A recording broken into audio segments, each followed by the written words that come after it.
The rain had been falling for 3 days straight on the grimy streets of Skid Row, Los Angeles.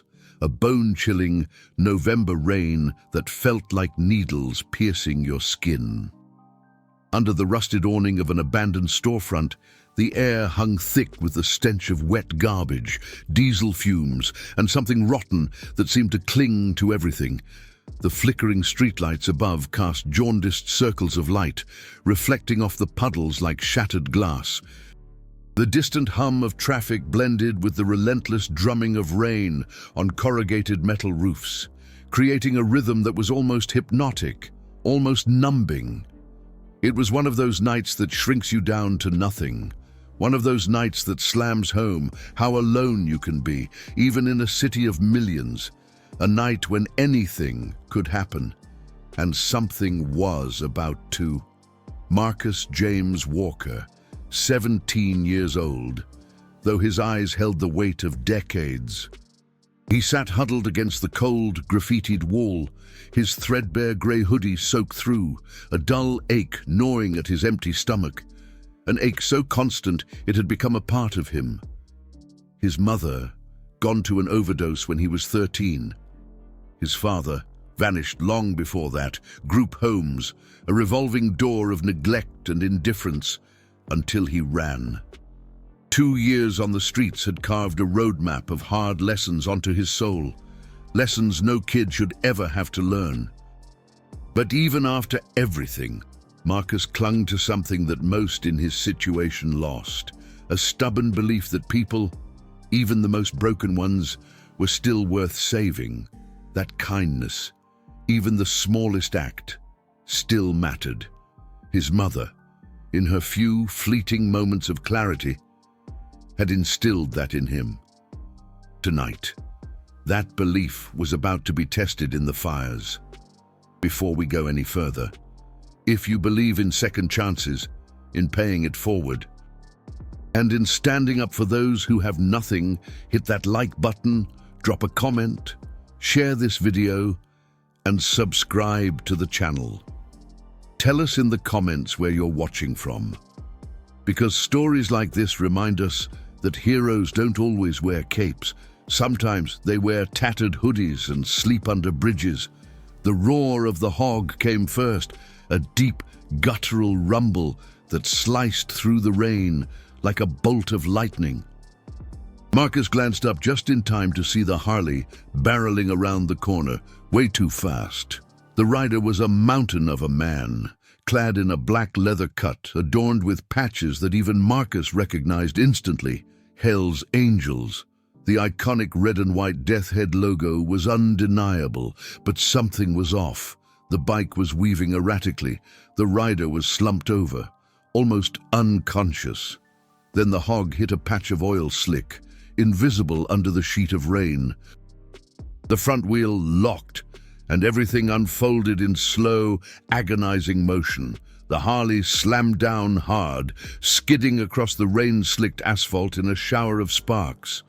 The rider was thrown, his body cartwheeling like a discarded doll toward the concrete K-rail that lined the street. Marcus didn't think, he just reacted. He bolted into the downpour, his worn sneakers slapping against the wet pavement. The rider had come to a stop just feet from the barrier, face down. Motionless, blood was mingling with the rain, spreading in a crimson pool. Marcus dropped to his knees beside the massive biker. Up close, the man was a behemoth. Arms like tree trunks, tattoos snaking up his neck, a thick, blood-matted beard. His cut identified him as the Enforcer. His name patch read Grizzly. But Marcus didn't see a Hell's Angel. He saw a man in desperate need of help. He checked for breathing, found a faint pulse. Then he saw it. A jagged piece of metal from the bike had impaled Grizzly's leg. He was bleeding profusely. Marcus ripped off his hoodie, his only protection against the biting cold, and pressed it against the wound with all his might. Grizzly's eyes fluttered open. Confusion clouded his gaze, followed by searing pain, then dawning awareness. He stared at the skinny kid kneeling in the rain. shirtless now, pressing a blood-soaked hoodie against his leg. "Kid," Grizzly rasped, his voice like grinding gravel. "What the hell are you doing?" "Saving your life," Marcus said simply. "Don't move. The ambulance is on its way." Marcus had already flagged down a passing car, had used their cell phone to call 911, had stayed there in the freezing rain, staunching the bleeding, talking to Grizzly to keep him conscious. When the paramedics arrived, they said the makeshift tourniquet had saved Grizzly's life. Another 5 minutes, and he would have bled out. As they loaded Grizzly into the ambulance, he seized Marcus's wrist. His grip was weak, but his eyes burned with intensity. "What's your name?" "Kid." "Marcus. Marcus Walker." Grizzly nodded once, slowly, deliberately. "Where do you live, Marcus Walker?" Marcus averted his gaze. The silence spoke volumes. Grizzly's eyes softened. Something shifted within them. Understanding, recognition, maybe even respect. "We'll find you," he said. "Our family doesn't forget." 3 days later, Marcus was asleep under his usual overpass when a strange sound jolted him awake. A rumble, deep, resonant, growing like thunder that refused to fade. He scrambled out of his sleeping bag and froze. Motorcycles, dozens of them, maybe 100, maybe more. Big hogs lined the street, engines idling, the chrome gleaming in the morning sun, leather vests everywhere. The red and white Hells Angels patches blazed like warning flags, and at the front, sitting in a wheelchair being pushed by another biker, was Grizzly. Marcus didn't know whether to run or stand his ground. His heart pounded against his ribs like a trapped bird. He had heard stories about the Hells Angels. Everyone had, but Grizzly was smiling, actually smiling. "Marcus Walker," Grizzly called out, his voice stronger now. "Get your ass over here." Marcus walked forward on shaky legs. 150 pairs of eyes bore into him. 150 bikers who could crush him without a second thought. Grizzly reached out and grasped his hand. "Kid," he said, "you saved my life. Gave up your only jacket in the freezing rain. Stayed with me when you could have walked away. Do you have any idea how rare that is?" Marcus shook his head.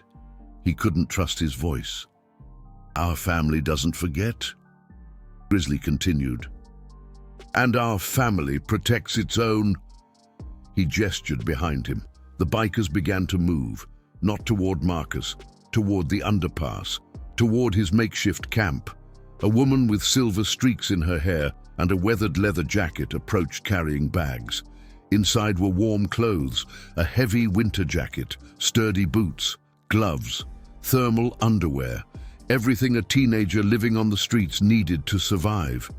2 hulking bikers carried boxes of food, canned goods, bread, peanut butter, enough to last for months.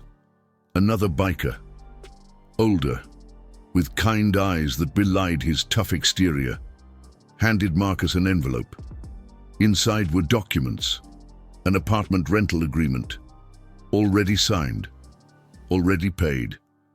First 6 months covered, but Grizzly wasn't finished. "We made some calls," he said. "Found a family, good people, bikers themselves. They want to take you in, give you a real home, finish school, have a future." Marcus felt tears welling up in his eyes. He tried to speak, but the words caught in his throat. Grizzly pulled him closer. "You gave everything you had to save a stranger," he rumbled. "Now, let us give something back. Your family now, Marcus Walker, and family takes care of family." A woman stepped forward. She had the warmest, kindest eyes Marcus had ever seen. Her name tag read, Mama Rose. "I lost my son 3 years ago," she said softly, her voice trembling just a little. "I have a room with his things still there, untouched. Would you let me give it to someone who deserves it? Marcus broke. 17 years of walls crashed down. He sobbed, like the child he still was, and all that pain flooding out. 150 Hell's Angels stood in silence, a respectful silence. Some wiped their eyes, even the toughest among them, men who'd seen it all. Because courage, like Marcus showed, deserved to be honored, and kindness, like his, deserved to be returned tenfold. Marcus Walker is 19 now. He graduated high school last year, against all odds. He's studying to become a paramedic, wanting to give back, to pay it forward. And every Sunday, he rides with the Hell's Angels Portland chapter, his adopted family, his brothers. Grizzly says Marcus saved more than his life that night. He saved his faith in humanity. He restored his belief that goodness still exists. And before we wrap things up, we have one special request for you. Comment below with the words, "Courage has no address." Let's flood the comments to show that you stand with Marcus and everything he represents, because sometimes the most powerful person in the room isn't the one with the loudest voice or the biggest muscles. It's the one who has nothing, but still chooses to give everything they have. What would you do if you saw someone in trouble? Would you stop? Would you help? Would you give your last piece of clothing to save a stranger from the storm, like this video?